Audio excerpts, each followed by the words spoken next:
ये नहीं कहते कि तुम घर परिवार छोड़ दो, घर परिवार में रहो, घर के काम धंधे तो करने पड़ेंगे, पर जरा सोचिए कि काम धंधे करना जरूरी है, पर क्या अपना कल्याण करना जरूरी नहीं है? क्या अपना लोक परलोक सार्थक बनाना जरूरी नहीं है? तो काम धंधे से थोड़ा सा टाइम निकालो और अपने को टाइम दीजिए, स्वयं को, कि मैं कहाँ जाऊंगा यहाँ से, जब जाऊंगा तो क्या कमा कर ले जाऊंगा, ये आपके लिए है। मैं ठंडे दिमाग से सोचूं कि मैं मरूंगा तो मेरे हाथ में क्या जाएगा, मेरे साथी संगी कौन बनेगा, इसके बारे में थोड़ा आप विचार करें। यदि हर व्यक्ति ये विचार करने लग जाए कि मेरे साथ क्या चलेगा, तो आदमी पाप करना छोड़ देगा। आजकल का आदमी इतना गहरा विचार नहीं करता, इसलिए ना पाप में डूबा है ना। आजकल तो लोग धोखा देने से संकोच नहीं करते। आजकल लोग कोर्ट में जाके झूठी गवाही दे देते हैं, जबकि शास्त्रों में लिखा है कि झूठी गवाही देना बहुत बड़ा पाप है। झूठी गवाही देना पाप है। लेकिन आज का आदमी ये नहीं सोच रहा है ना कि भाई मेरे संग क्या चलना है। यदि वो ये सोचने लग जाए तो फिर झूठ क्यों बोलेगा, झूठी गवाही क्यों देगा? वो जान रहा है कि मैं झूठा हूं, और वो ये भी जान रहा है कि मुझे इसका दंड भोगना पड़ेगा, परंतु वो अज्ञान में लिपटा हुआ है। इसलिए तो सत्संग किया जाता है। यदि सत्संग, अच्छा लोग कहते हैं टाइम पास कर रहे हो, सत्संग से क्या मिलना है? अरे सत्संग से ही जीवन जीना सीखोगे। ऐसे तो जीवन आप लोग जी ही रहे हो, पर आप तो जैसे जीवन जी रहे हो ऐसे तो जीवन कुत्ते बिल्ली भी जी ही रहे हैं। खाना आपसे अच्छा तो कुत्ते भी खा रहे हैं। बड़े बड़े घर के कुत्तों को ना देखो, बढ़िया मिल रहा है, बड़ी बड़ी गाड़ियों में घूम रहे हैं। खाना कुत्ता भी जानता है, सोना कुत्ता भी जानता है। खाने का सुख और सोने का सुख किसके पास है? कुत्ते के पास भी है। कोई नई बात तो नहीं है। संसार में 3 सुख होते हैं, खाने का सुख, सोने का सुख और संतान का सुख, बच्चों का। ये 3 सुख इंसान के पास हैं, तो ये 3 सुख कुत्ते के पास भी है। ये 3 सुख सुअर के पास भी है। सुअर भी खाता है, सोता है, बच्चे पैदा करता है। चिड़िया भी खाती है, सोती है, बच्चे पैदा करती है। मछली भी खाती है, सोती है, बच्चे पैदा करती है। 84 लाख योनियों में झांक कर देखिए, सब आप कुछ अलग हैं। आप थोड़ा से अलग हैं। क्या अलग हैं आप बताइए जरा। कुत्ते बिल्ली 84 लाख योनियों से आप मनुष्य हैं। क्या अंतर है आप में और अन्य जानवर जीवों में? क्या विशेषता आप में है जो आप कर सकते हैं वो नहीं कर सकता? बताइए, ऐसा कौन सा काम है? सोच नहीं सकते, सोच नहीं सकते। क्यों? कुतिया भी अपने बच्चों के बारे में नहीं सोचती, सुअरी भी अपने बच्चों के बारे में नहीं सोचती, कहां से खाना लाना है, कैसे। सुनो, जो कुत्ते की पत्नी होती है, कुत्ते की वाइफ, वो ना बर्तन से तो ला नहीं सकती ना अपने बच्चों के लिए, तो दुकान दुकान जगह जगह जाती है, खाती है और अपने मुंह पे भर लेती है अंदर, और बच्चों के पास आके ना वो उगल देती है। पता है आपको? जो कुत्ती होती है वो खाती है और अपने बच्चों के आगे आके उगल देती है, क्योंकि उसके पास पात्र नहीं है ना, उगल देती, फिर उसके बच्चे वही चाट जाते हैं। तो सोच तो उसके पास भी है अपने बच्चों के लिए, ममता भी है, प्यार भी है, नहीं है? हर माँ अपने बच्चे से खूब ना प्यार करती है। आप बच्चों के गाल चूमती हो, पर कुत्ते बिल्ली क्या करते हैं? अपने बच्चों को चाटते हैं। गाय चाटती है, वो चुम्बन नहीं कर सकती, लेकिन प्यार है। मुझे ये जानना है कि आप में और जानवरों में क्या अंतर है, आप बताओ। क्या आप बोल सकते हैं, क्यों? कुत्ते नहीं बोलते? भौं भौं भौं कौन बोलता है? हैं? हंसी नहीं है। आप हंस सकते हैं। आज का आदमी भी हंसना भूल गया है। कहां हंसता है? अब आदमी तो बस केवल रो रहा है, परेशान है, डिप्रेशन में है। वो हंसना गायब है कि पेट दर्द करने लग जाए, ऐसे हंसा के आंखों में आंसू आ जाएं और पेट दर्द करने लग जाए हंसते। वो कब हंसे थे आप आखिरी बार? याद है किसी को? नहीं ना? तो आप हंसते कहां हो? हंसने का अवसर है, ये बात आपने सही कहा, लेकिन हंसने का मौका होने पर भी लोग हंस नहीं रहे हैं। जिस अंतर की मैं बात कर रहा हूं, आप उस अंतर तक पहुंचे नहीं हैं। अब हम आपको पहुंचाते हैं।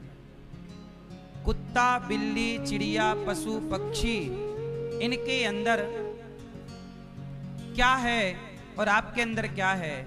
आप मनुष्य हैं। आप अपना परलोक सार्थक कर सकते हैं, लेकिन परलोक सार्थक करने की बुद्धि कुत्ते बिल्ली के अंदर नहीं है।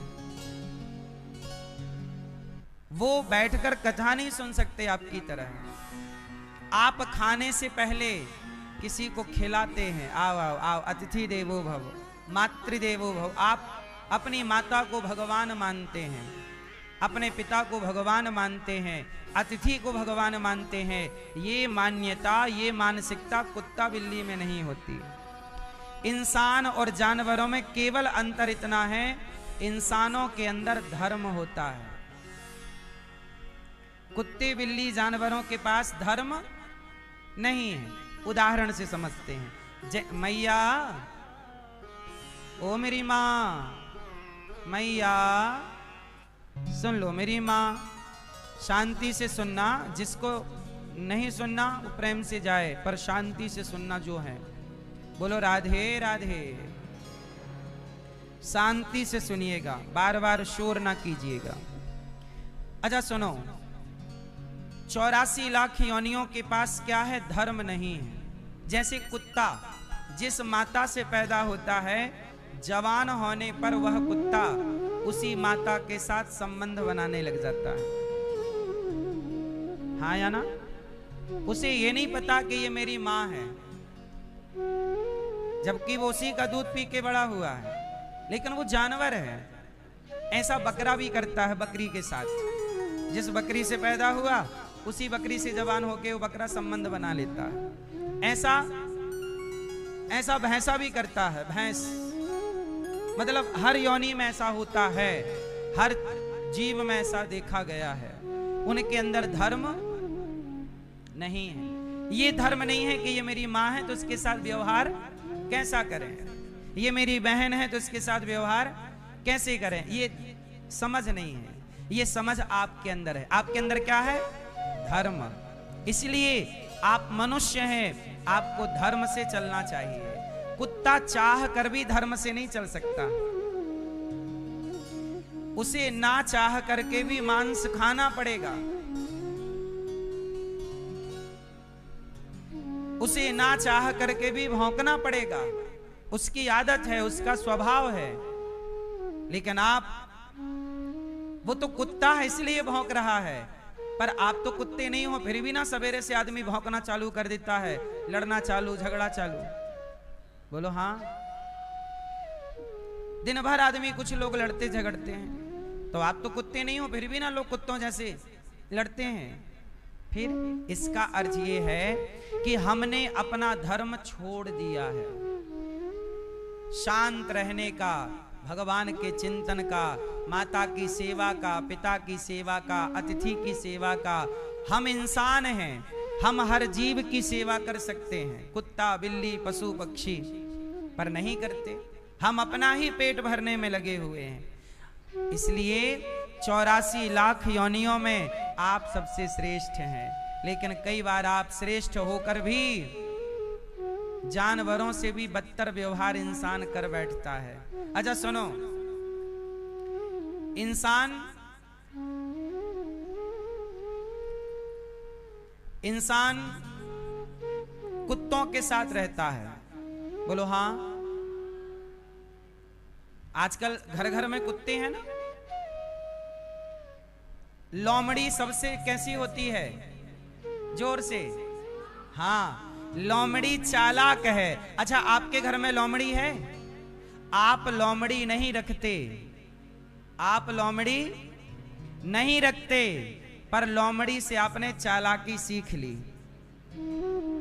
आपके घर में लोमड़ी नहीं है, पर आपने लोमड़ी से चालाकी सीख ली। लेकिन आपके घर में कुत्ता है, पर आपने कुत्ते से वफादारी नहीं सीखी। ये बड़ी समस्या है। लोमड़ी नहीं है तो चालाकी उससे सीख गए, वो कुत्ता है तो कुत्ते को देख कर भी हमने क्या नहीं सीखी, वफादारी। कुत्ता कैसा होता है? लेकिन आज सच बताइए, जितना वफादार कुत्ता है, सच बताइए कि आज के रिश्ते, मैं ये बातें सबके लिए नहीं कहता, कल भी मैंने ये बात कही थी, आज भी दोहराता हूं, मैं ये बात सबके लिए नहीं कहता, लेकिन जो ऐसे हैं उनके लिए है ये बात। सच बताइएगा कि जितना वफादार आज कुत्ता है, सच बताइए क्या इतना वफादार आज के रिश्ते इतने वफादार हैं? आजकल का अपना बेटा अपनी माँ के साथ इतना वफादार नहीं है जितना एक कुत्ता अपने मालिक के साथ वफादार दिखता है। सही है कि गलत है? तो आप कुत्तों के साथ रहकर भी सीखे क्या?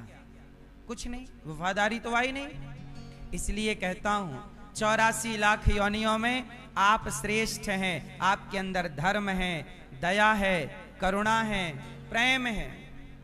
जिस तरह का आपके भीतर प्रेम, करुणा, दया आपके, अच्छा कुत्ता बिल्ली के पास क्या है? सिर्फ अपने बच्चों के लिए प्रेम है ना, इसलिए वो जानवर हैं। अच्छा, दूसरे का बच्चा आ जाएगा ना तो वो उतना लाड़ प्यार नहीं करते कोई भी।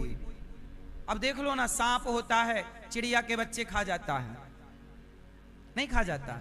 एक चिड़िया दूसरी चिड़िया के अंडे खा जाती है, बोलो हाँ।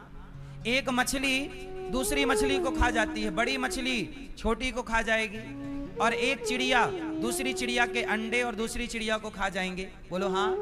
लेकिन हम इंसान हैं, हम इंसानों में ये है कि मेरा बेटा है और आपका बेटा है, वो भी आपका है। हमारे यहाँ सभी में बांट कर जो खाए उसे इंसान कहते हैं, पराया दर्द अपनाए उसे इंसान कहते हैं। और इतनी ये समझ केवल आप लोगों के पास है, लेकिन आप इंसान होकर भी ये समझ अपने अंदर की मार चुके हैं। आपके अंदर की ये समझ, ये नॉलेज है, पर आपने इसकी हत्या कर दी है। आजकल के लोगों के अंदर दया नहीं है, करुणा नहीं है, प्रेम नहीं है, केवल स्वार्थ है, स्वार्थ। इसलिए आज का इंसान जानवरों से भी बदतर है। इसलिए कहता हूं, ईश्वर ने आपको मनुष्य बनाया है। क्यों बनाया है? कि आप सब पर दया करें, सबकी सेवा करें, आप सबके आंसू पहुंचे। इसलिए ना ईश्वर ने मनुष्य, कुत्ता किसी के आंसू नहीं पहुंच सकता, बिल्ली किसी के आंसू नहीं पहुंच सकती, आप पहुंच सकते हैं। बिल्ली किसी को रोटी नहीं दे सकती, किसी का पेट नहीं भर सकती, आप भर सकते हैं। इसलिए कहता हूं, मनुष्य हो, अच्छे कार्य करना चाहिए। कोल्हू के बैल की तरह ना हो कि दिन भर काम काम काम काम। हाँ, कोई दिन भर काम ही काम ना हो। हाँ, गंगा यमुना खूब नहाया, गया न मन का मैल। घर धंधों में लगा हुआ है, ज्यों कोल्हू का बैल। घर धंधों में लगा हुआ है, ज्यों कोल्हू का बैल। आप कोल्हू के बैल की तरफ फिरते हैं। कब आपकी जवानी निकल गई, कब आपका बुढ़ापा निकल गया, मौत सिर पर नाच रही है, आपको पता ही नहीं। इसलिए जिंदगी अच्छे से जीना चाहिए, और ये तब आएगा जब सत्संग करोगे। जैसे हमारे श्री राजकुमार तायल जी ने समय निकाला, श्रीमती शिखा तायल जी ने समय निकाला, श्री अनिल कुमार गुप्ता जी ने समय निकाला, श्रीमती रजनी गुप्ता जी ने समय निकाला, और आप परीक्षित बन के भागवत सुन रहे हैं। आप भी अपने जीवन में से 7 दिन निकालिए और ऐसे भागवत सुनिए जैसे श्री राजकुमार तायल जी, श्रीमती शिखा तायल जी, श्री अनिल कुमार गुप्ता जी और श्रीमती रजनी गुप्ता जी सुन रही हैं। भगवान को भी तो थोड़ा सा टाइम, अपने जीवन का अनमोल जो आपका वक्त है, थोड़ा सा ईश्वर जैसे इन्होंने दिया, ये समाज के लिए प्रेरणा है। हम सबको इनसे सीखना चाहिए। और हमें भी थोड़ा सा, सारी जिंदगी हमने किसके लिए किया? परिवार के लिए, बच्चों के लिए। आपने अपने लिए क्या किया? अपने लिए कभी आपने ठीक से ना कीर्तन किया, ना सत्संग किया। ये पुण्य है। जो आप भागवत सुन रहे हैं, ये आप अपने लिए सुन रहे हैं। इसका पुण्य आपको, आपके पितरों को और आपके आने वाली पीढ़ी को ये पुण्य मिलेगा। जीवन में 2 तरह का धन है। धन कितने तरह का है? 2 तरह का। एक वो धन है जो आप कमाते हो, रुपया, सोना, चांदी, वो भी एक धन है। बोलो हाँ। लेकिन याद रखिए, वो धन यहीं तक का साक्षी है? वो धन कहाँ तक का साक्षी? यहीं तक का। लेकिन एक और धन है जो आप लोग कमा रहे हैं यहां बैठकर। कौन सा धन? मीरा जी ने कहा, पायो जी मैंने राम रतन धन पायो, पायो जी मैंने राम रतन धन पायो। तो ये धन कौन सा है? राम नाम का धन। वृंदावन में कहते हैं, हमारो धन राधा, श्री राधा, श्री राधा। तो वृंदावन का भक्तों का धन क्या है? किसी का धन रुपया है, किसी का धन सोना चांदी है, किसी का धन जमीन जायदाद है। पर सच बताऊं, वास्तविक धन तो भगवान का नाम है। इसलिए इन्होंने धन भी कमाया और धर्म भी कमा रहे हैं। यह है बैलेंस जीवन का। आप लोग केवल धन कमाते हैं और जब वहां चलोगे तो वहां ये ना चलेगा ना, ये धन यहां वहां ना चलता। जब आप पैसा लेके अमेरिका जाओगे तो अमेरिका में पैसा नहीं चलता, अमेरिका में डॉलर चलता है। बोलो हाँ। यहाँ का पैसा तो यहीं धरती पे नहीं चलता। जरा सोचिए ना, अमेरिका में डॉलर, तो जब ये पैसा लेकर आप ऊपर जाओगे तो भगवान बोलेंगे तो कागज का टुकड़ा क्यों ले आया? यहाँ ये नहीं चलता। अच्छा, ईश्वर के घर कौन सा धन चलता है? जोर से, हमारो धन राधा, श्री राधा, श्री राधा। इसलिए खूब राधा राधा राधा राधा, राधे कृष्ण श्रीमन्नारायण, सीताराम सीताराम। भगवान का नाम जितना जपोगे, एक नाम $1, एक नाम $1, सीताराम $1, सीताराम $2, सीताराम $3। इसलिए कहते हैं 11 माला जपो। मतलब यदि दिन में आपने 100 बार भी भगवान का नाम लिया तो $100 पक्के हैं। 1000 नाम जपा तो $1000 कमाए। संसार में कितना कमाया? बेटा पूछेगा बाप से, कितना कमाए? लाओ बांट दो हमें। यहाँ का तो बट जाएगा, पर ये जो तुमने डॉलर कमाया, कृष्ण कृष्ण कृष्ण कृष्ण, राम राम, राधा राधा। हे प्रभु हम आपके हैं। श्रीमन्नारायण, ये कोई बांट नहीं सकता। ये भी तो धन है। सच बताओ मीरा जी, अच्छा आप ज्यादा समझदार हो कि मीरा जी ज्यादा समझदार थी? क्या बोली? पायो जी मैंने धन, धन है कि नहीं? इसलिए आप लोग भी थोड़ा सा धन कमाओ। ये जो धन आपने कमाया है ना, ये भी जरूरी है। पैसा रुपया भी खूब कमाया करो, खूब काम करो, मेहनत करो, खूब पैसे कमाओ। और पैसे कमा के क्या करोगे? आप पैसे कमाते हो, क्यों कमाते हो? हैं? खर्चे के लिए। क्या खर्चे हैं आपके? बच्चों मतलब आप परिवार के लिए कमाते हैं। आप कमाते हो किस लिए, क्यों कमाते हो? परिवार के लिए। आप भैया पैसा कमाते हो, क्यों कमाते हो? बच्चों के लिए। भैया आप कमाते हो, क्यों कमाते हो? हैं? परिवार के लिए। चश्मा वाले भैया आप कमाते हो, क्यों कमाते हो? परिवार के लिए। बगल वाले भैया परिवार के लिए। आप कमाती हो मेरी माँ? कहाँ भैया आप कमाते हो? चश्मा वाले भैया नहीं कमाते। आप कमाते हो भैया, किसके लिए? परिवार के लिए। सब लोगों ने एक ही उत्तर दिया है। किसके लिए कमाते हो? परिवार के लिए।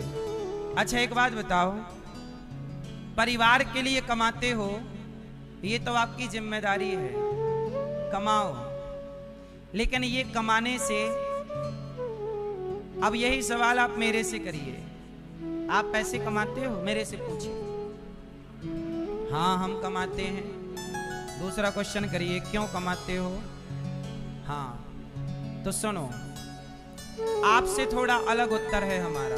आपने कहा कि हम परिवार के लिए कमाते हैं, और ये दास कहेगा कि नहीं, हम परिवार के लिए नहीं, हमारा परिवार केवल 2 बच्चों का, पत्नी, माता पिता, 5-10 लोगों का नहीं, हम भी कमाते हैं, पर सिर्फ परिवार के लिए नहीं। ये दास अनिरुद्ध इसलिए कमाता है कि मैं कमा कमा कर एक विद्यालय बना रहा हूं, आपको पता है ना, एक विद्यालय बना रहा हूं जहां 5 से 7 हजार बच्चे पढ़ेंगे, कक्षा 1 से लेकर 12वीं तक। CBSE बोर्ड का विद्यालय रहेगा, निःशुल्क पढ़ेंगे बच्चे। अभी गौरी गोपाल गुरुकुल में कल हमारे यजमान परिवार गए थे, कल आपने अपनी आंखों से देखा, वहां 150 बच्चे पढ़ते हैं। यही पास में है, आप भी जाइएगा। गौरी गोपाल गुरुकुल में कितने बच्चे हैं? 150 बच्चों का रहना, खाना, पढ़ना, लिखना फ्री। ये दास अनिरुद्ध उनको पढ़ाता, लिखाता, खिलाता, पिलाता फ्री। और जो हमारे बच्चे खाते हैं वही हम भी खाते हैं। कल जब आप गए थे तब ये दास प्रसाद ही बच्चों के साथ पा रहा था। ये गौरी गोपाल गुरुकुल के बच्चे आप देख रहे हैं टीवी पर। तो गौरी गोपाल गुरुकुल में बच्चे पढ़ते हैं, और वही जो बच्चे खाते हैं वही हम भी खाते हैं, साथ में खाते हैं। ये हमारे अपने वो बच्चे नहीं है, खून का रिश्ता नहीं है हमारा इनसे। हमारे ये बच्चे वो हैं जो इंसानियत के नाते, धर्म से जो जरूरतमंद थे, गरीब थे, उनको लाकर हमने यहाँ रख करके उनकी सेवा की और उनको पढ़ाया लिखाया, योग्य बना रहे हैं। और ये 3 साल से चल रहा है, आज से नहीं। यहाँ पर 150 बच्चे पढ़ रहे हैं निःशुल्क, और अभी एक विद्यालय बना रहे हैं जो 5 से 7 हजार बच्चे पढ़ेंगे। और यहाँ 322 वृद्ध माताएं, वो जिनको बच्चे निकाल देते हैं, और यहाँ 30,000 लोग पर डे निःशुल्क भोजन करते हैं। अखंड रसोई चलती है गौरी गोपाल जी में। 400 गाय के लिए हमें कमाना रहता है। अब बताइए, आपकी टेंशन कितनी छोटी सी है, आपकी कितनी छोटी सी बात है। 5 लोगों के लिए कमा रहे हो, 10 लोग। आपका ये आंसर ना आपके लिए सही होगा, पर मुझे लगता है आप लोग थोड़ा बदलाव लाइए। पैसे कमाओ, पर उद्देश्य केवल परिवार का पोषण ना हो। आप इसलिए कमाया करो कि मैं भी इसलिए कमाऊंगा कि थोड़ा समाज की मैं भी सेवा कर सकूं, दीन दुखियों के मैं काम आ सकूं। यदि मैं परिवार के ही काम आया और परिवार के लिए जीते जीते मर गया तो कौन सी बड़ी बात है। परिवार के लिए तो कुत्ते बिल्ली भी मर ही रहे हैं। हम थोड़ा समाज की सेवा करें, राष्ट्र की सेवा करें, कुछ अच्छा करें इस देश के लिए। तो आप भी कमाते हो, ये दास अनिरुद्ध भी कमाता है। फर्क कितना है, आप परिवार के लिए कमाते हो, ये देश इस देश के लिए कर रहा है कि हम इस देश के लिए कुछ करें। मैं सेना में भर्ती होके वहां खड़ा तो नहीं हो सकता ना सरहद पर मैं राष्ट्र की सेवा इस तरह से कर सकता हूं। अब आप लोग बताइए कि ये राष्ट्र की सेवा है या नहीं, जो ये दास अनिरुद्ध कर रहा है। आप भी कर सकते हैं, आप भी गौ सेवा करिए, आप भी गौरी गोपाल आश्रम में इन सेवाओं से अपने आप को जोड़ लीजिए, जैसे हमारे यजमान परिवार ने अपने आप को जोड़ लिया। बांध लीजिए अपने आप को अच्छे कामों से। है ना। तो अच्छे काम हम सबको करते रहना चाहिए, यही हमारी दौलत है। तो भगवान का नाम क्या है? हाँ, धर्मशाला छोड़ जाना ही है अगला राउंड में।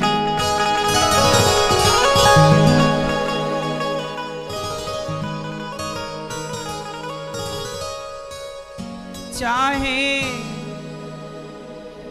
जितना कमा ले बंदे डॉलर पाउंड में, चाहे जितना कमा ले बंदे डॉलर पाउंड में, धर्मशाला छोड़ जाना ही है अगला राउंड में। अगला राउंड समझते हो? जैसे आज 2026, अगला राउंड 27, अगला राउंड 28 और अगला राउंड 29 और अगला राउंड 30। ऐसे एक राउंड में आप और हम ये जगत छोड़कर टाटा कहकर, चाहे सुनना, चाहे जितना कमा लो भैया डॉलर पाउंड में। डॉलर मतलब अमेरिकन, पाउंड मतलब इंग्लैंड, पाउंड लंदन इत्यादि में। पाउंड, पाउंड मतलब पैसा, वह वहां का पैसा है, रुपया यहाँ का पैसा है। डॉलर पाउंड विदेशों का पैसा उसे कहते हैं, नाम चेंज है बस। चाहे जितना कमा लो भैया डॉलर पाउंड में, धर्मशाला। आपका शरीर क्या है? एक धर्मशाला है, और आपकी आत्मा शरीर के धर्मशाला में रहती है। धर्मशाला छोड़ जाना ही है अगला राउंड में। राउंड मतलब आगे किसी साल, आप एक दिन आने वाले साल में कोई आप चले जाओगे, फिर कोई साल आएगा, अनिरुद्धाचार्य भी चला जाएगा। तो किसी साल में, किसी राउंड में धर्मशाला छोड़ जाना ही है अगला राउंड में। आत्मा ये क्या है? गौरैया चिड़ैया। गौरैया चिड़ैया समझते हो? छोटी सी एक चिड़िया होती है जो चलती नहीं है, फुदकती है, उसे कहते हैं गौरैया। आत्मा ये क्या है? गौरैया चिड़ैया। जैसे चिड़िया फुदक फुदक के नहीं, यहाँ वहाँ वहाँ वहाँ, ऐसे आत्मा भी गौरैया चिड़ैया है। आज आत्मा इस शरीर में है तो कल फुदक के दूसरा शरीर पालेगी, फुदक के कहीं और। आत्मा ये क्या है? गौरैया चिड़ैया। काया गमन का है निश्चित समैया। काया गमन का है निश्चित समैया। ड्यूप चाहे ड्यूप्लेक्स में छुपो या फिर अंडरग्राउंड में, चाहे लेक्स में छुपो चाहे अंडरग्राउंड में, चाहे ड्यूप्लेक्स में रहो, मल्टी में ऊपर रहो या नीचे घुस जाओ, बेसमेंट में, अंडरग्राउंड, पर कहीं भी रहो, धर्मशाला छोड़ जाना ही है अगला राउंड में। दान पुण्य करो चाहे चोरी बेईमानी। आप भी बोलेंगे हमें अच्छा लगेगा। दान पुण्य करो चाहे चोरी बेईमानी। आप कुछ भी करिए, आप दान पुण्य करो या चोरी करो, बेईमानी करो, करो करो करो करो। लिख रहे हैं चित्रगुप्त जी कहानी, लिख रहे हैं चित्रगुप्त जी कहानी। चाहे आप दान करो, पुण्य करो या चोरी बेईमानी भ्रष्टाचार करो, हर तुम्हारा किया लिखा जा रहा है। तुम्हारी डायरी किसके पास है? ऊपर। वो आप करो, जो करना करो। गाली दे रहे हो, हाँ दो। निंदा करना करो, चुगली, यहाँ कोई ना रोकेगा। बच्चा जब एग्जाम देने बैठता है ना, तो वो सही लिख रहा है गलत लिख रहा है, टीचर देखते हैं, वो जान रहे हैं टीचर ये गलत लिख रहा है, ये सही लिख रहा है, कोई कुछ नहीं बोलता। तू लिख, तेरा परिणाम बाद में आ जाएगा। ऐसे तू कर, आया है ना मनुष्य बन के, अच्छा कर लो, बुरा कर लो, दोनों के लिए आप स्वतंत्र हैं। दान पुण्य करो चाहे चोरी बेईमानी, दान पुण्य करो चाहे चोरी बेईमानी। लिख रहे हैं चित्रगुप्त जी कहानी, लिख रहे हैं चित्रगुप्त जी कहानी। बोलो कैसे बचोगे उनके अल्ट्रासाउंड से, बोलो कैसे बचोगे उनके अल्ट्रासाउंड से। जब ईश्वर का अल्ट्रासाउंड होगा, जब देखेंगे कि क्या क्या किया है, तो बच पाओगे। बोलो कैसे बचोगे उनके अल्ट्रासाउंड से, बोलो कैसे बचोगे उनके अल्ट्रासाउंड से। धर्मशाला छोड़ जाना ही है अगले राउंड में, धर्मशाला छोड़ जाना ही है अगले राउंड में। और राम नाम सत्य है ये जान लो शिकारी, राम नाम सत्य है ये जान लो शिकारी। कर लो न थोड़ा परलोक की तैयारी, कर लो न थोड़ा परलोक की तैयारी। तैयारी कर लो, वरना दुनिया वाले बनवा देंगे तेरी मूरत अपने कंपाउंड में, बनवा देंगे लोग मूरत तेरी कंपाउंड में। आप अच्छे होंगे तो कंपाउंड में आपकी स्टैचू खड़ी हो जाएगी बस। इसलिए दान पुण्य करो चाहे चोरी बेईमानी, दान पुण्य करो चाहे चोरी बेईमानी। लिख रहे हैं चित्रगुप्त जी कहानी, लिख रहे हैं चित्रगुप्त जी कहानी। बोलो कैसे बचोगे उनके अल्ट्रासाउंड से, बोलो कैसे बचोगे उनके अल्ट्रासाउंड से। बोलो कैसे बचोगे उनके अल्ट्रासाउंड में, बोलो कैसे बचोगे उनके अल्ट्रासाउंड में। धर्मशाला छोड़ जाना ही है अगला राउंड में, धर्मशाला छोड़ जाना ही है अगला राउंड में। चाहे जितना कमा ले बंदे डॉलर पाउंड में, चाहे जितना कमा ले बंदे डॉलर पाउंड में। धर्मशाला छोड़ जाना ही है अगले राउंड में, धर्मशाला छोड़ जाना ही है अगले राउंड में। धर्मशाला छोड़ जाना ही है अगले राउंड में। धर्मशाला छोड़ जाना ही है अगला राउंड में। आप अच्छा करो या बुरा, कोई ना रोकेगा, इसका हिसाब आखिरी में होगा। जब देखो, जब दुर्योधन ने द्रौपदी की साड़ी दुशासन ने उतारी, तो श्याम सुंदर चाहते तो उसी समय दुशासन का सर काट सकते थे, नहीं कर सकते। जो साड़ी बढ़ा सकते हैं, जो साड़ी बढ़ा सके, जो चीर बढ़ा कर लाज बचा सके, क्या वो कृष्ण वहां दुशासन को मार नहीं सकते? नहीं मारा। तू कर ले, उतार साड़ी कर, मैं देख रहा हूं, मुझे जो करना है मैं कर रहा हूं, हिसाब आखिरी में होगा। दिन भर दुकान चलाओ, हिसाब आखिरी में होगा। इसलिए ये जीवन भर का हिसाब आखिरी में होता है। इसलिए अपना हिसाब ना बिगाड़ो। अच्छे कर्म जितना कर लोगे वो आपके हिसाब में जुड़ जाएगा, और बुरा कर्म कर लोगे वो भी आपके हिसाब में जुड़ेगा। और हिसाब में यदि जुड़ गया तो फिर आप चाह करके भी उस हिसाब से बच ना पाओगे। वो दशरथ जी के हिसाब में गलत चीज जुड़ गई। दशरथ जी ने श्रवण कुमार को मार डाला। बोलो हाँ, मारा धोखे से, जानकर नहीं मारा। मारा किसे? लगा कि एक जानवर को मार रहे हैं, शब्द भेदी बाण।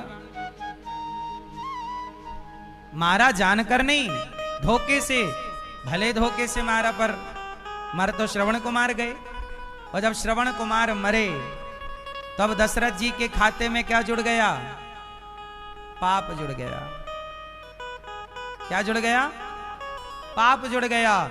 और वो पाप जब दशरथ जी के खाते में जुड़ा तो दशरथ जी को अंधे श्रवण कुमार के माता पिता ने शाप दे दिया कि जैसे हम मर रहे हैं तड़प तड़प कर पुत्र के वियोग में, आप भी मरेंगे तड़प तड़प कर पुत्र के वियोग में। और ये हिसाब जुड़ गया दशरथ जी के खाते पर। और जब दशरथ जी तो भगवान राम के पिता हैं, भगवान के बाप हैं, लेकिन भगवान के पिता को भी वो पाप आड़े आया भोगना पड़ा।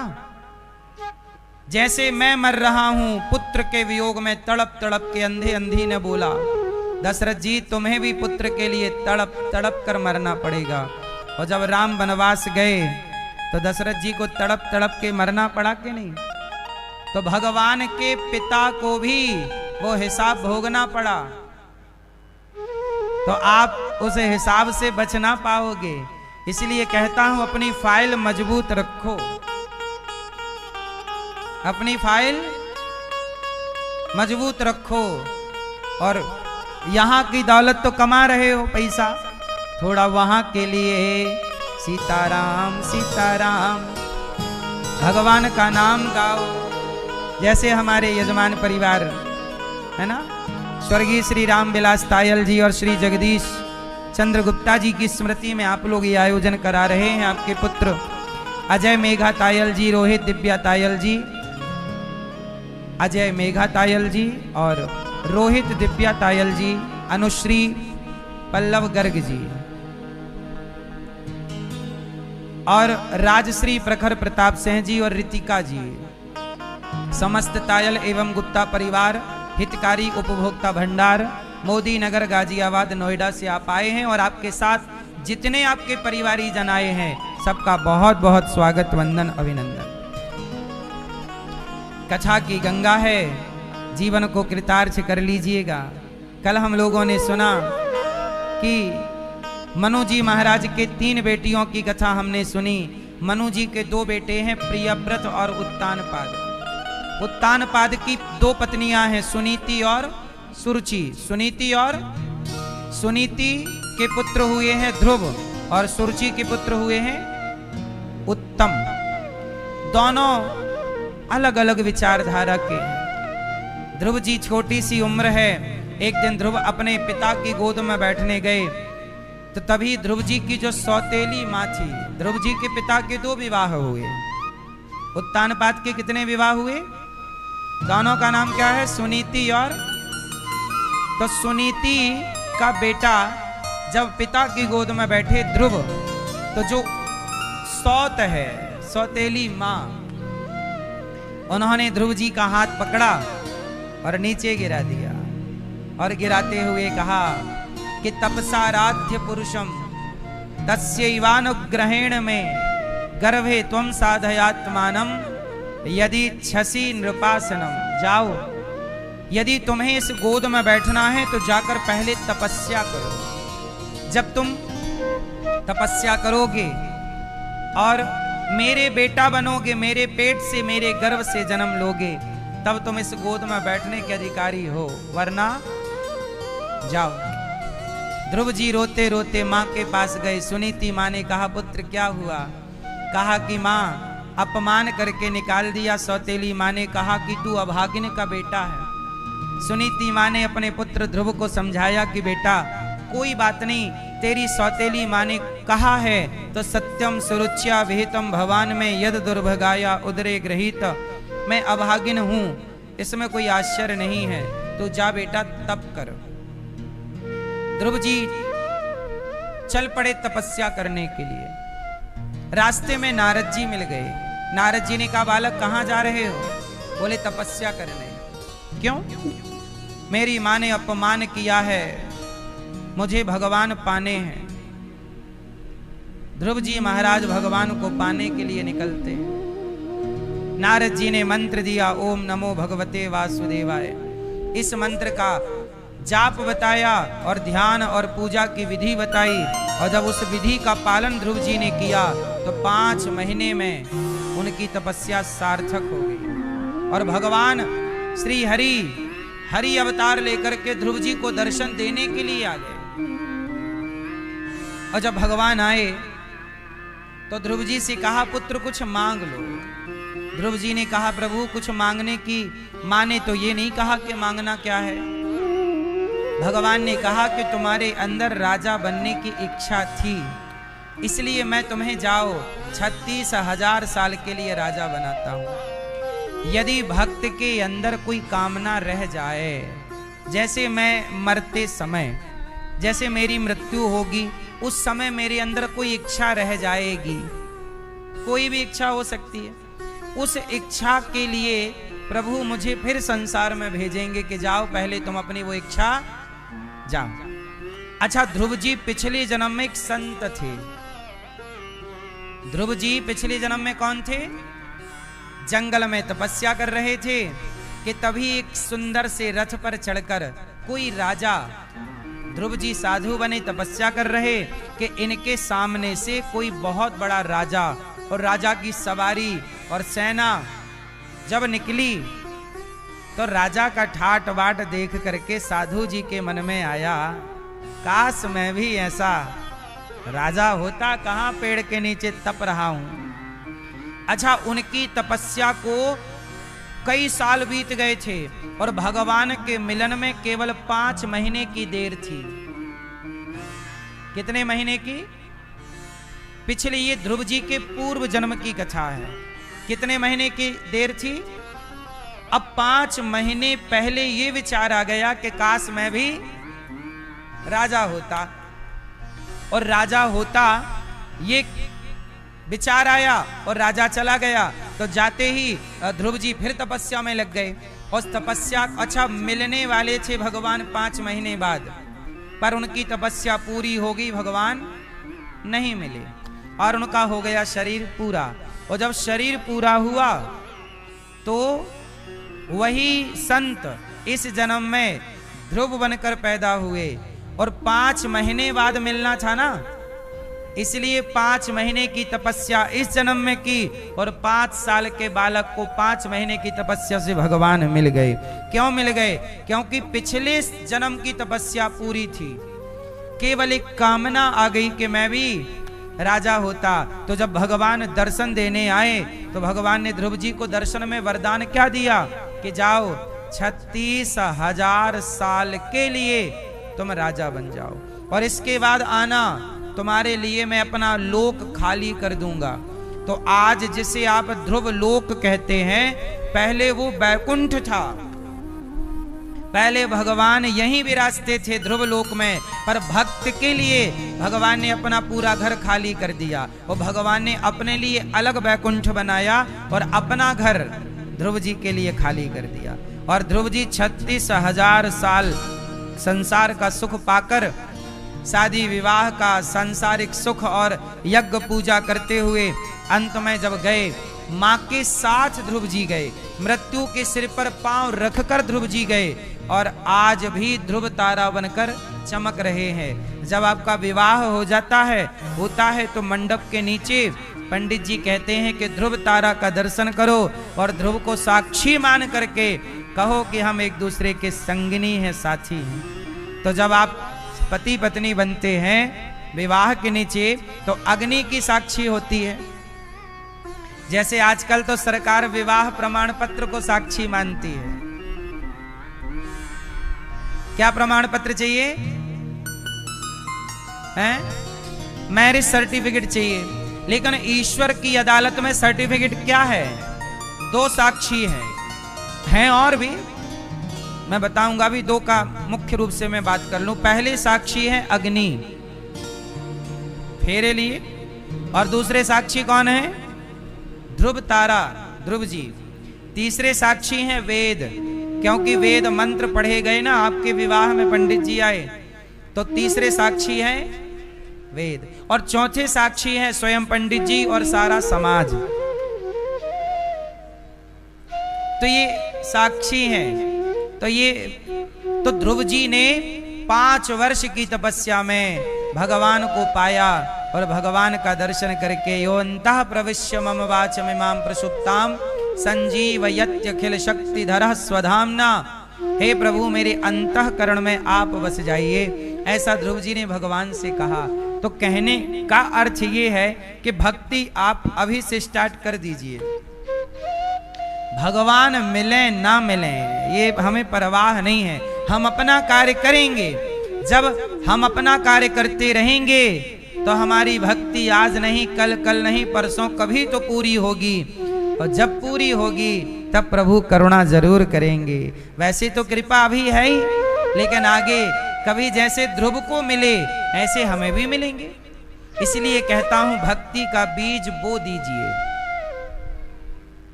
इस बारिश एक आम लगा दीजिए, इस बारिश एक आम लगा दीजिए। अब बस समय समय पे थोड़ा पानी डालते रहना, एक समय बाद वो छाया भी देने को तैयार रहेगा और फल देने को। ऐसे तुम भक्ति का पौधा लगा दो, थोड़ा कीर्तन सत्संग करते रहो, एक टाइम बाद वही भक्ति का बीज जो शुरू की थी वही भक्ति आपको भगवान की छत्र छाया तक पहुंचाएगी, वही कृपा का फल प्रदान करेगी। शुरू तो करो।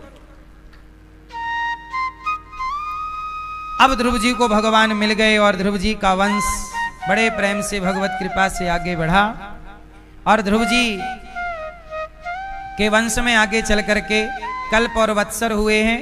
इन्हीं के वंश में भगवान पृथु हुए जिन्होंने 10,000 कान मांगे भगवान के 24 अवतारों में। सोचिए ध्रुव के वंश में भगवान ने अवतार ग्रहण किया, पृथु अवतार। फिर भगवान श्री नारद जी ने प्राचीन बरही को पुरंजनोपाख्यान की कथा सुनाई। इसके बाद मनु जी महाराज के दूसरे बेटे हैं प्रियव्रत, जिनका विवाह विश्वकर्मा की पुत्री वरहिष्मति से हुआ, और जिनके आगे चल के वंश में भगवान ऋषभ देव जी हुए, जहां से जैन परंपरा स्टार्ट हुई। जैन कहां से स्टार्ट हुए? भगवान ऋषभ देव जी से। और ऋषभ देव जी हमारे 24 अवतारों में एक अवतार हैं। ऋषभ देव जी का विवाह इंद्र की पुत्री जयंती से हुआ था, और इनके 100 पुत्र हुए थे। सबसे बड़े का नाम था भरत, और भरत जी सब छोड़कर गंडकी के तट पर चले गए, और मरते समय भरत जी का मन जानते हो, एक मृगी में लग जाने से जब उनका मरना हुआ तो वो मेरा मृग कह रहे थे कि उन्होंने एक मृग पाल लिया, जंगल में मिल गया, पानी में बहता हुआ ले आए। अब वो जब मृत्यु का टाइम आया ना तो मेरा मृग से आसक्ति हो गई, अटैचमेंट हो गया। और जब मरने का टाइम आया मेरा मृग कहते मर गए। यमराज जी ने कहा कि आपने मृग का चिंतन किया है, इसलिए आपको मृग की योनि में जाना पड़ेगा। किस योनि में जाना पड़ेगा? किस योनि में? मृग की योनि में। मृग की योनि में आप जाइए। इसलिए कहता हूं कि मरते समय यहां वहां चित्त ना लगाइए। मरते समय बिल्कुल शांति से मरिएगा। मैया नींद आ रही है क्या? नहीं, सुनो। मरते समय बिल्कुल शांत, यहां वहां से ध्यान हटा लो। अभी लगा लो ध्यान जहां लगाना है, कर लो काम। मरने के टाइम बिल्कुल फ्री रहो, एक ही काम रहे केवल मरने का।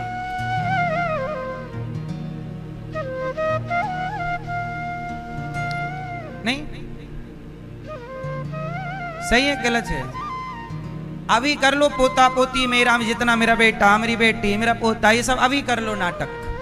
आखिरी में फिर नहीं मेरा बेटा, फिर तो केवल मेरे प्रभु मेरे श्रीमन नारायण। यदि आप चूक गई ना माँ और भैया, फिर 84 का चक्कर लगाओगे। पुनरपि जननम पुनरपि मरणम पुनरपि जननी जठरे शयनम। आपकी भलाई के लिए कह रहे हैं। संसार से मोह तो हटेगा नहीं। जितना बुढ़ापा आएगा उतना मोह ज्यादा बढ़ता। बुढ़ापे में आसक्ति मोह ज्यादा होता है। सही है गलत है? इसलिए बुढ़ापे में खतरा बढ़ जाता है। क्या खतरा बढ़ जाता है? कि फिर आदमी मरते समय प्रभु को भूल जाता है और फिर 84 के चक्कर में पड़ जाता है। मानव शरीर मिला था मोक्ष पाने और ये अवसर भी आप गवा देते हैं। और ये गवाने के बाद अगला अवसर 84 लाख योनियों के बाद फिर मनुष्य बनोगे, फिर मिलेगा, फिर गवा दिए तो फिर अगला राउंड, वही अगला राउंड। भरत जी ने मृग बन करके, अब देखो मृग में मन लगाए यमराज जी ने मृग बना दिया। पर तीसरा जन्म हुआ तब राजा रहुगण को उपदेश करके और भरत जी ने आत्म कल्याण किया। एक बार क्या हुआ, परीक्षित जी ने सुखदेव जी से सवाल किया कि गुरुदेव ये बताइए, माना कि कोई पापी है, जैसे मैं पापी हूं, अब मैंने पाप तो कर लिए, पर अब मुझे अक्कल आई, समझ आई सत्संग करने के बाद के मुझे भी अपना कल्याण करना चाहिए, लेकिन मेरे पाप ऑलरेडी हैं। तो बताइए, जो पाप मैंने कमा लिया है क्या वो पाप नष्ट हो सकते हैं कि भोगना ही पड़ता है? जोर से। जो पाप हमने कर लिए हैं वो नष्ट हो सकते हैं कि भोगना पड़ता है? जोर से, थोड़ा और है? भोगना पड़ता है। पर मैं आपको एक उपाय बता दूं कि ना भोगना पड़े तो मेरे पास एक उपाय है, और ये उपाय मेरा नहीं है, हमारे वेदों का, पुराणों का, शास्त्रों का, ऋषियों का। मैया उपाय बताऊं? किस किस को बताऊं उपाय? मतलब सबने कमा रखा है पाप, ठीक है, तब तो जरूर बताएंगे उपाय, क्योंकि आप आए हैं तो आपका फायदा भी तो होना चाहिए।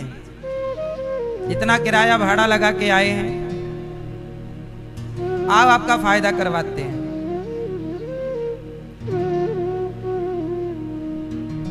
माना कि मैं बहुत बड़ा पापी हूं, पाप तो अब देखो हो ही गए। जब कर रहा था तब अक्कल नहीं थी, तब समझ नहीं थी कि ये पाप, लेकिन अब कमा लिया, इतने सारे पाप हैं। अब क्या करें कि प्रभु भोगना ना पड़े, क्योंकि अब अक्कल आई।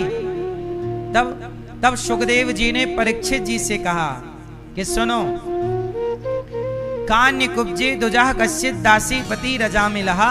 एक अजामिल नाम का एक ब्राह्मण था। कौन था? अजामिल नाम के एक पंडित जी थे। उनकी बहुत सुंदर पत्नी थी, सदाचारी, अच्छी, और अजामिल भी बहुत पूजा पाठ करते थे। फिर क्या हुआ, जब अजामिल की जवानी आई, तो जब जवानी के चरम में पहुंचे तो ये अपनी पत्नी से हट गए। और एक वैश्या थी जो अन्य पुरुषों का संग करती। तो एक दिन अजामिल को वो दिखी, वो बहुत सुंदर थी। अजामिल उसके रूप में डूब गया और प्रस्ताव रख दिया कि तुम बहुत सुंदर हो, तुम जितना सुख हमें देती हो इतना सुख हमें मिला नहीं, ऐसा करो तुम हमारी पत्नी हो जाओ। उसने भी स्वीकार कर लिया कि अब मैं भी कहाँ जाऊंगी, ये आदमी ठीक है। अब अजामिल और वैश्या दोनों ने कर लिया ब्याह। और जब ब्याह किया तो अजामिल पंडित जी थे, सदाचारी थे, पर वैश्या के संग से उनका सदाचार नष्ट हो गया। उनका पाप तब बढ़ गया जब उन्होंने अपनी पत्नी को धोखा दे दिया। पहला तो पाप ये कि आप अपनी पत्नी को धोखा दे दिए, और एक वैश्या से आपने संबंध जोड़ा। वैश्या गमन करना भी शास्त्रों में पाप है। वैश्या गमन करना भी। अच्छा सुनो, कहते हैं जब कोई यज्ञ होता है, पुण्य कार्य होता है, तो वैश्या के आंगन की मिट्टी लाई जाती है।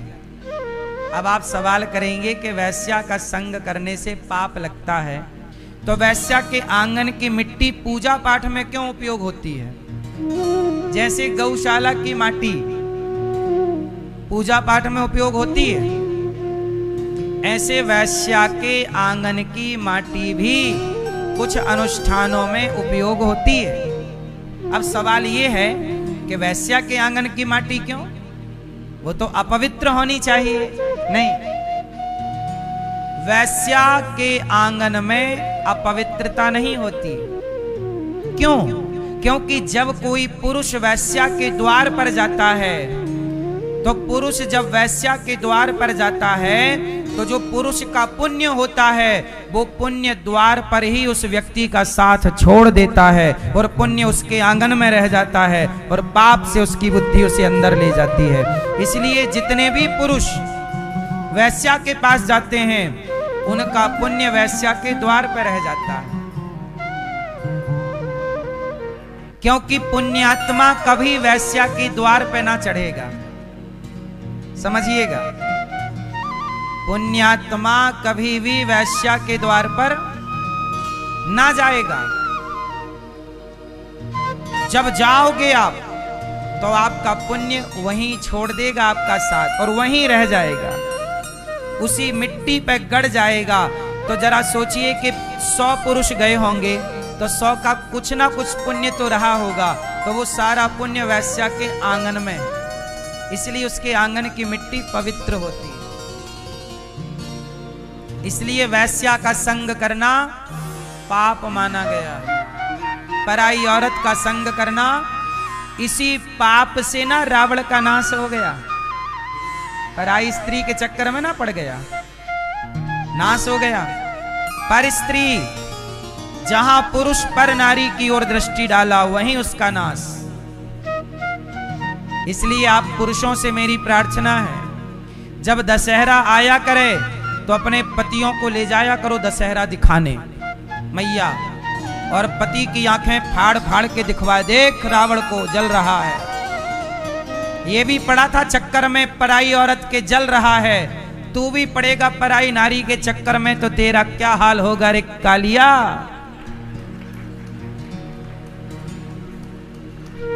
पराई के चक्कर में रावण आज तक जल रहा है। मैया तो क्या दिखाने ले जाओगी पतियों को?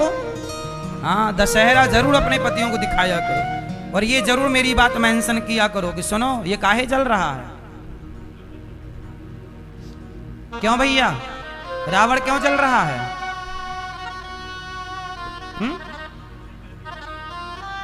रावण क्यों जल रहा है?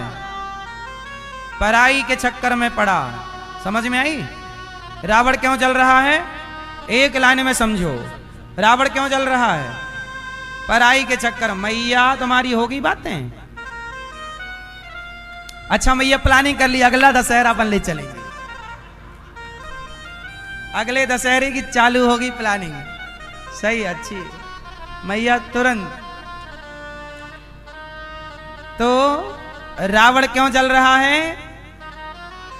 पराई के चक्कर में पड़ा। और तुम भी सामने वाली खिड़की में एक चांद का टुकड़ा रहता है, ऐसा गाना खूब सुन रहे हो, ये सब ना सुना करो। आदमी चाहता क्या है? स्त्री पुरुष, सवाल है आप क्या चाहते हैं? सवाल आपसे, आप क्या चाहते हैं? आप क्या चाहते हैं? आप क्या चाहते हैं? आप क्या चाहते हैं दादाजी? मैया आप क्या चाहती हो? अब सुनो आप क्या चाहते हैं, आप क्या चाहते हैं, सुनो आप क्या चाहते हैं भैया? फास्ट, आप चश्मा वाले भैया, आप क्या चाहते हैं? कुछ नहीं, सुनिए अब आप लोग क्या चाहते हैं ये बता रहा है ये दास, सुनिएगा। आप स्त्रियां भी सुनेंगी, पुरुष भी, आप सबके लिए ये बातें हैं। आप क्या चाहते हैं तो सुनो, आप हमेशा वही चाहते हैं जो आपको दिखता है। बोलो हाँ। रावण ने पहले सीता जी को देखा और देखा तो चाहा और चाहा तो नाश हुआ। जब आप भी दूसरों का धन देखते हो, दूसरों की गाड़ी देखते हो, दूसरों का बंगला देखते हो, तो जब देखते हो तो आपके अंदर भी होता है मैं भी काश मेरा भी होता। यदि आप देखो ना तो चाहो ना। आपके सामने एक स्त्री है, यदि वो आपके पास ज्यादा समय तक रहने लग जाए तो आप बार बार उसी की ओर देखेंगे और उसी को चाहेंगे। आपके इर्द गिर्द कोई पुरुष रहने लग जाए, आप उसी की ओर खींचेंगे। ये प्रकृति का नियम है। जैसे ऊपर फेंकी गई कोई भी चीज वो धरती की ओर ही गिरेगी, गुरुत्वाकर्षण का सिद्धांत लागू होगा। ऐसे आप वही चाहते हैं जो आप देखते हैं। क्यों जी, ये बात सही है या गलत है? आप लिट्टी चोखा देखते ही नहीं हैं, इसलिए आप वो नहीं चाहते। लेकिन जो देखते हैं, बनता हुआ, खाए हैं, स्वाद जानते हैं, वो लिट्टी चोखा जानते हैं। दाल वापले आप जानते हो? जो दाल वापले ना देखा ना सुना, वो क्यों? अमेरिका के लोग क्या जाने दाल वापले, उनका मन कभी ना जाएगा दाल वापले की ओर, क्योंकि कभी देखा नहीं, कभी उसको